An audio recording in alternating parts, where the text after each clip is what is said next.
মোহনবাগানে derby issue পৌঁছে গেল UV chairman খোদ বিজয় মালিয়ার কাছেও। মোহনবাগান কোচ যে পদত্যাগ করবেনি সেটা এখন সময়েরই অপেক্ষা, কিন্তু ইউবি পাশে থাকায় ডার্বি যেন একটু দেখে নিতেই চাইছেন।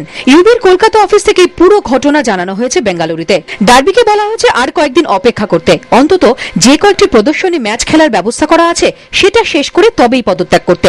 ইউবি প্রতিনিধিরা ডার্বিকে বলেন মোহনবাগান কর্তারা কোনোভাবেই তাকে বরখাস্ত করতে পারবেন না, কারণ ডার্বির সঙ্গে চুক্তিপত্রে ইউবি প্রতিনিধি আলোকেশ বন্দ্যোপাধ্যায় স্বাক্ষর আছে, আর ক্লাবে ইউবি ডিরেক্টরদের সম্মতি ছাড়া মোহনবাগান কর্তারা এই সিদ্ধান্ত নিতে পারেন না। তাই ডার্বিকে তাড়ানো অসম্ভব। এদিকে ডার্বিও বেঁকে বসেছেন মোহনবাগানে তার 1 মাসের মাইনে হাতে না পেলে পদত্যাগ করবেন না, সেজন্য কয়েকদিন সময় লাগবেই।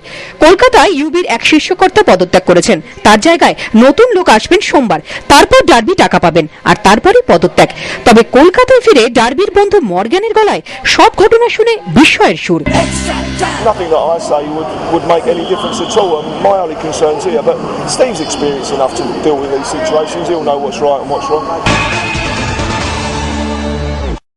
মরশুমের শুরুতেই আপাতত মোহনবাগানে ইউবি গ্রুপ আর ক্লাবের তিক্ততা চরমে। ইউবি থেকে মোহনবাগান কর্তাদের বুঝিয়ে দেওয়া হয়েছে তারা যেন কোনোভাবেই ইউবি প্রতিনিধিদের শুধু স্পন্সর না ভাবেন, কারণ ইউনাইটেড মোহনবাগান ফুটবল ক্লাবে মোহনবাগানের যেমন 3 জন ডিরেক্টর, ইউবিরও তাই।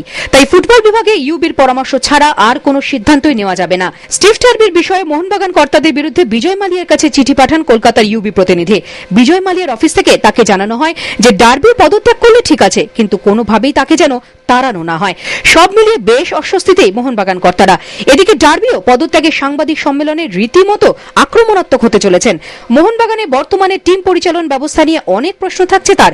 থাকছে প্রেস রিলিজ আর তার বয়ানও নাকি তৈরি। ক্লাব সমর্থকদের কাছেই নাকি তিনি প্রশ্ন রেখে যাচ্ছেন। ক্লাব কর্তারা নিজেরা টিম তৈরি করে পরে টেকনিক্যাল কমিটি তৈরি